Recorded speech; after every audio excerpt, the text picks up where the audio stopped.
अध्यात्म प्रेमी भाइयों बहनों एवं साधकों, स्पिरिचुअल पथ पर आपका स्वागत है, अभिनंदन है। परम आनंद कहाँ और कैसे पाएं, आइए आज इस विषय पर चर्चा करते हैं। इसकी शुरुआत गुरु वंदना ईश वंदना से करते हैं। आप भी मानसिक रूप से इसमें शरीक हों। ओम वंदे बोधमयं नित्यं गुरुं शङ्कररूपिणं यमाश्रितो हि वक्रोऽपि चन्द्रः सर्वत्र वन्दते। वसुदेवसुतं देवं कंसचाणूरमर्दनं देवकी परमानन्दं कृष्णं वन्दे जगद्गुरुम्। ॐ भूर्भुवः स्वः तत्सवितुर्वरेण्यं भर्गो देवस्य धीमहि धियो यो नः प्रचोदयात्। मित्रों, हर व्यक्ति आनंद पाना चाहता है, पर वह उस आनंद को वहां ढूंढ रहा है जहां वह है नहीं। और यह सत्य है कि जो चीज जहां उपलब्ध है, जो चीज जहां है, वह चीज हमें वहीं प्राप्त हो सकती है। चंद्रमा से बरस रही चांदनी के सौंदर्य को निहार पाना पूर्णिमा की रात्रि को ही संभव हो पाता है, अमावस की रात्रि में कतई नहीं। यदि हमें चंद्रमा के अमृत सौंदर्य को देखना है, निहारना है, उसका दर्शन पाना है, चंद्रमा की शीतलता का स्पर्श पाना है, तो हमें पूर्णिमा की रात्रि को आकाश मंडल में उतरे हुए पूर्ण चंद्रमा को निहारना ही होगा। यदि हमें सागर की लहरों का आनंद लेना है तो हमें सागर के पास जाना ही होगा, क्योंकि सागर की लहरें सागर से ही निकलती हैं। उन लहरों को हम रेगिस्तान में नहीं देख सकते। यदि हिमालय की बर्फीली हवाओं का स्पर्श पाना है तो हमें हिमालय के पास होना ही होगा, हिमालय के पास जाना ही होगा, हिमालय के पास बैठना ही होगा। उसी प्रकार यदि हम परम आनंद पाना चाहते हैं, ब्रह्म आनंद पाना चाहते हैं, तो हमें वहाँ होना ही होगा जहाँ परम आनंद ब्रह्म आनंद उपलब्ध है। और आनंद पाने की लालसा निसंदेह हर मनुष्य में स्वाभाविक रूप से होती है। क्यों? क्योंकि जीवात्मा भी आनंद के स्रोत परमात्मा का ही अंश है।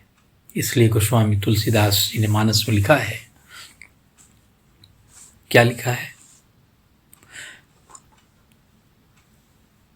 ईश्वर अंश जीवय विनाशी, ईश्वर अंश जीवय विनाशी, चेतन अमल सहज सुख राशि, चेतन अमल सहज सुख राशि। जीव कौन है? जीव ईश्वर का अंश है। और वह कैसा है? वह चेतन है, अमल है और सहज ही सुख की राशि है।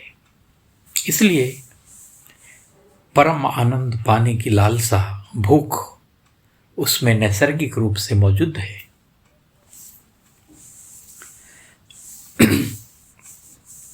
पर वह भ्रमवश उस आनंद को विषयों में ढूंढ रहा है और विषयों की क्षणिक परितृप्ति को ही आनंद मान बैठा है, सच्चा सुख मान बैठा है। अग्नि में घी डालने से अग्नि कभी बुझती नहीं, बल्कि वह और भी अधिक धधकती जाती है, प्रदीप्त होती जाती है और अपने दावानल में मनुष्य की समस्त क्षमताओं को भस्मीभूत कर डालती है और अंततः मनुष्य को पश्चाताप ही हाथ लगता है।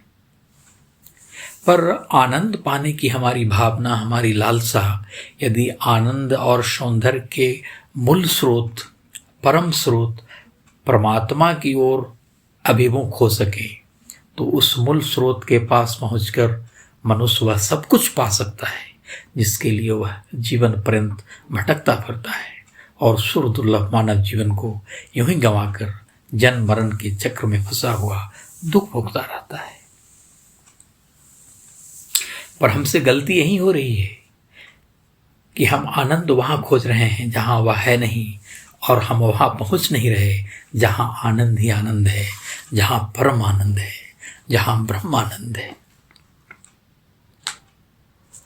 हम धन, वैभव, स्त्री, पुत्र और भौतिक भोग पदार्थों में जो सुख ढूंढ रहे हैं वह व्यर्थ है, निरर्थक है। क्यों? क्योंकि भौतिक भोग पदार्थों से हमारी इंद्रियों को जो सुख प्राप्त होता है वह क्षणिक है, क्षणभंगुर है। इसलिए भोग पदार्थों का भोग करके हमारी इंद्रियां थोड़े देर के लिए तृप्त होती हैं, पर अगले ही पल वह फिर से अतृप्त हो जाती हैं। और यह तो सच है कि अग्नि में घी डालने से अग्नि कभी बुझ सकी है? नहीं, अग्नि की प्यास कभी बुझ नहीं सकती। तो उसी प्रकार विषय भोगों में डूबे व्यक्ति को यही लगता है कि बस एक बार और विषय भोग कर लेने पर हमारी इंद्रियां सदा के लिए तृप्त हो जाएंगी, और इसी आशा में जीव न जाने कितने जन्मों से विषय भोग, भौतिक सुख भोग करने में लगा है। पर यह आशा, यह तृष्णा कभी पूरी होने वाली है ही नहीं। और सच तो यही है कि कोई भी बाह्य पदार्थ सच्चे सुख के कारण नहीं है। सच्चा सुख, शाश्वत सुख किसी भी बाह्य साधन की अपेक्षा नहीं करता। सच्चा सुख हमें अपनी आत्मा में ही प्राप्त हो सकता है। परम आनंद आत्मा में ही प्राप्त हो सकता है, जिसे साधनात्मक पुरुषार्थ से ही कोई पा सकता है। आत्मा से निश्चित आनंद से ही हम सदैव के लिए तृप्त हो सकते हैं, आनंदित हो सकते हैं। हमारी अतृप्ति हमेशा के लिए दूर हो सकती है, मिट सकती है, क्योंकि आत्मा सत्य, चित, आनंद स्वरूप परमात्मा का अंश है। आत्मा नित्य और सनातन है, और जो नित्य है, जो शाश्वत है, वही हमें नित्य आनंद दे सकता है, वही हमें शाश्वत सुख प्रदान कर सकता है। जो शाश्वत है वही शाश्वत सुख प्रदान कर सकता है। और आत्मा चूंकि नित्य है, शाश्वत है, इसलिए आत्मा ही हमें नित्य आनंद, शाश्वत सुख प्रदान कर सकता है। आत्मा में ही सच्चिदानंद की अनुभूति हो सकती है। जीवात्मा को अपनी आत्मा में ही परम प्रेम, परम ज्ञान, परम सत्य की अनुभूति हो सकती है। पर प्रश्न यह उठता है कि जीव में आत्मा के रूप में सच्चित आनंद स्वरूप परमात्मा का वास है, तो फिर जीव को इसकी अनुभूति क्यों नहीं होती? जीव को सच्चित आनंद की अनुभूति क्यों नहीं होती?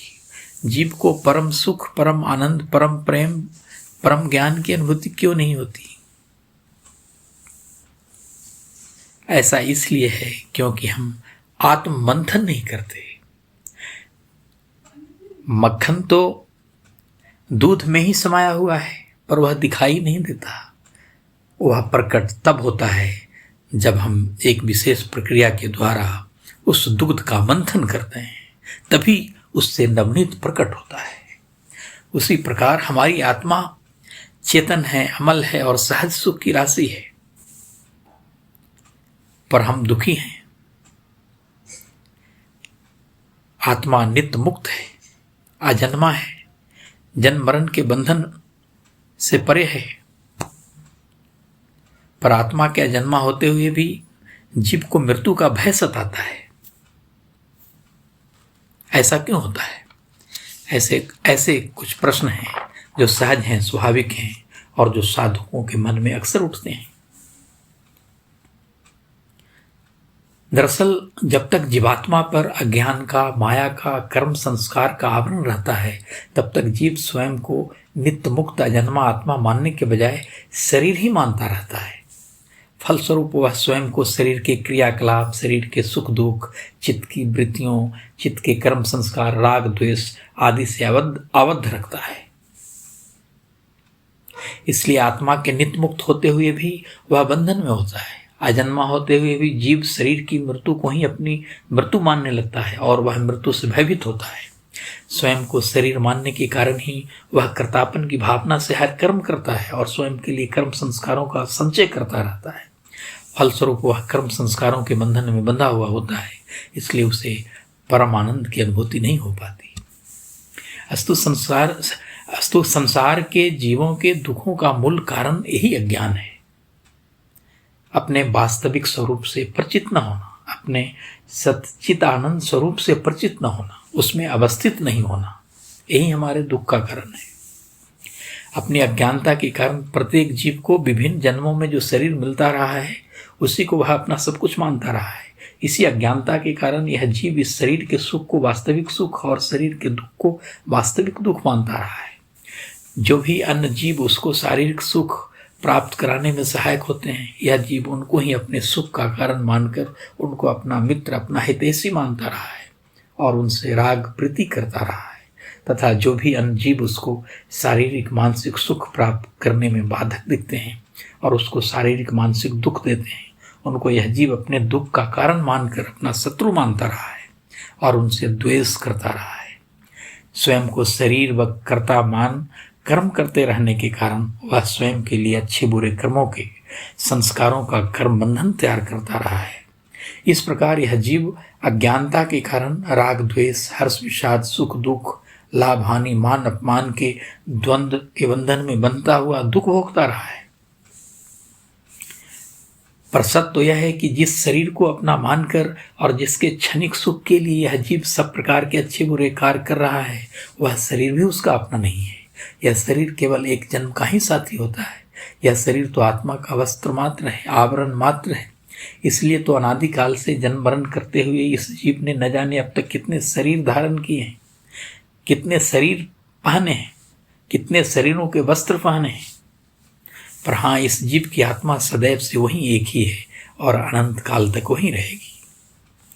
वस्तुतः हम शरीर नहीं आत्मा ही हैं, पर स्वयं को शरीर से आबद्ध कर लेने के कारण जीव शरीर के सुख दुख को ही अपना सुख दुख मानने लगता है, चित्त की वृत्तियों को अपनी वृत्तियां मानने लगता है, चित्त के संस्कार को जीवात्मा स्वयं का संस्कार मानने लगता है, इंद्रियों के विषयों को जीवात्मा अपना विषय मानने लगता है। जब तप ध्यान स्वाध्याय ज्ञान कर्म भक्ति के नित्य निरंतर अभ्यास से जब आत्मा के ऊपर छाए अज्ञान का, अविद्या का, माया का आवरण हटता है, तब जीवात्मा अपने वास्तविक सच्चित आनंद स्वरूप में सदा के लिए स्थित हो जाता है और सदा के लिए आनंदित हो जाता है। जीवात्मा का तब स्वयं के प्रति जीव भाव, देह भाव समाप्त हो जाता है और उसे अपने वास्तविक स्वरूप का ज्ञान हो जाता है।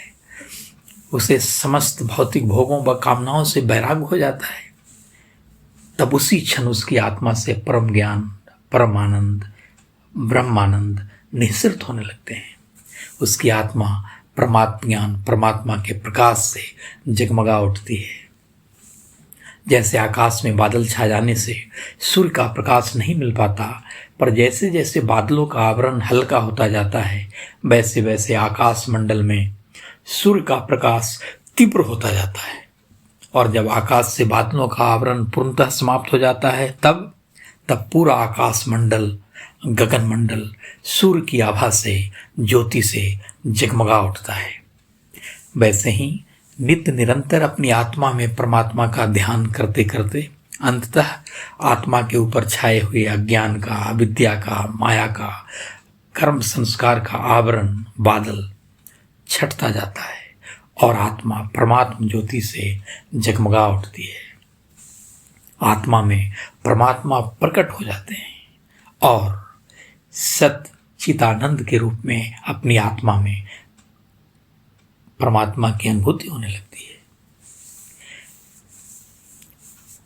जीव अपने वास्तविक स्वरूप को पहचान लेता है और वह स्वयं को शरीर की जगह आत्मा मानकर ही लोक व्यवहार करता है, जगत व्यवहार करता है। वह इस जगत को ब्रह्म की अभिव्यक्ति मानकर निष्काम भाव से अपने कर्तव्य कर्म करता जाता है। इस संसार को, इस विश्व ब्रह्मांड को वह परमात्मा की भौतिक अभिव्यक्ति के रूप में देखने लगता है, अनुभव करने लगता है। सृष्टि के कण कण में उसे परमात्मा के होने की अनुभूति होने लगती है।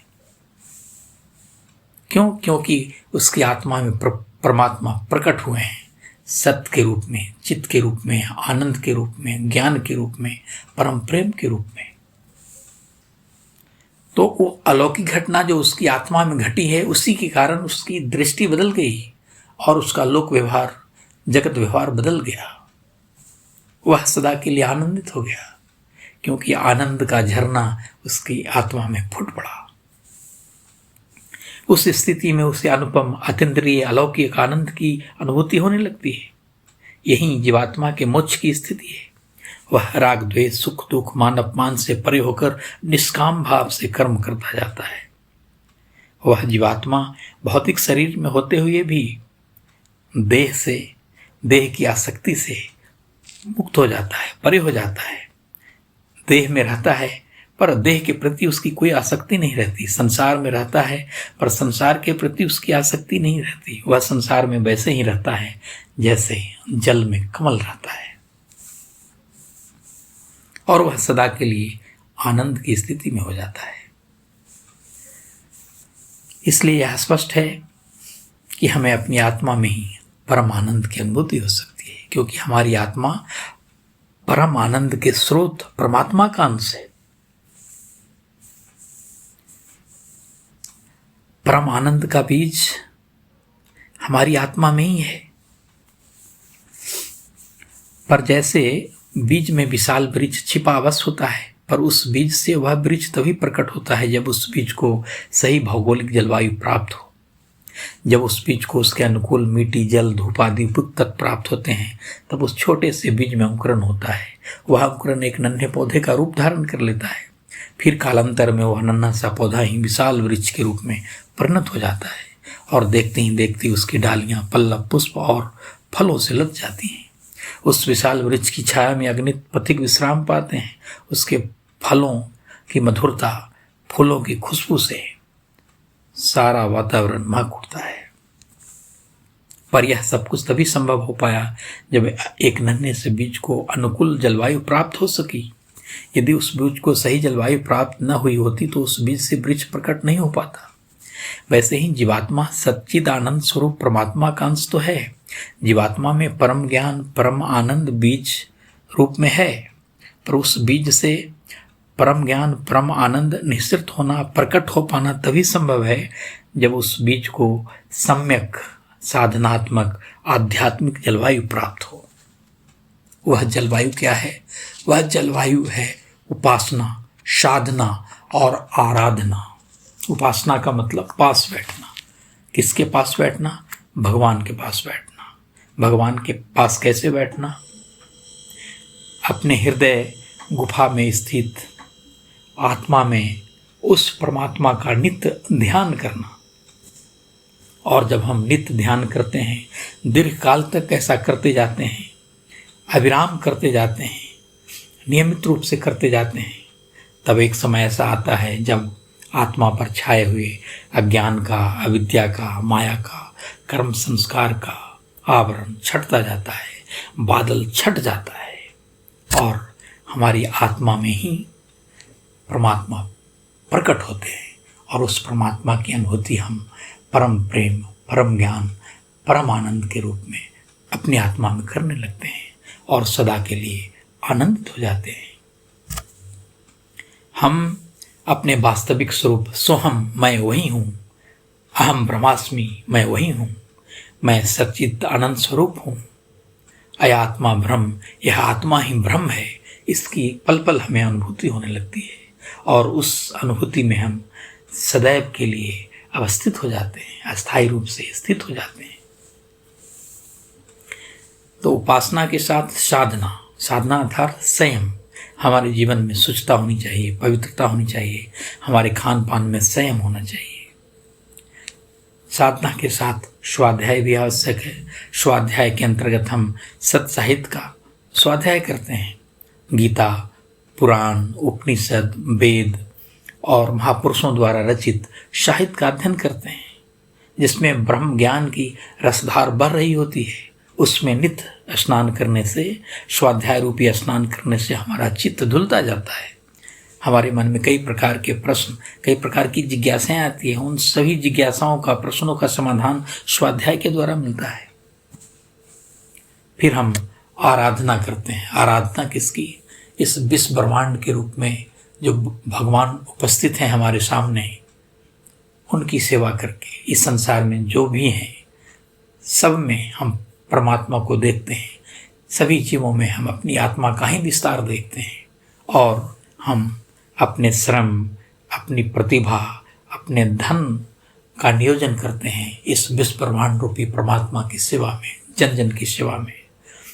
नर के रूप में नारायण की सेवा करते हैं, मानव में माधव को देखकर मानव की सेवा करते हैं और इस प्रकार हम परम आनंद के अधिकारी हो जाते हैं। धन्यवाद।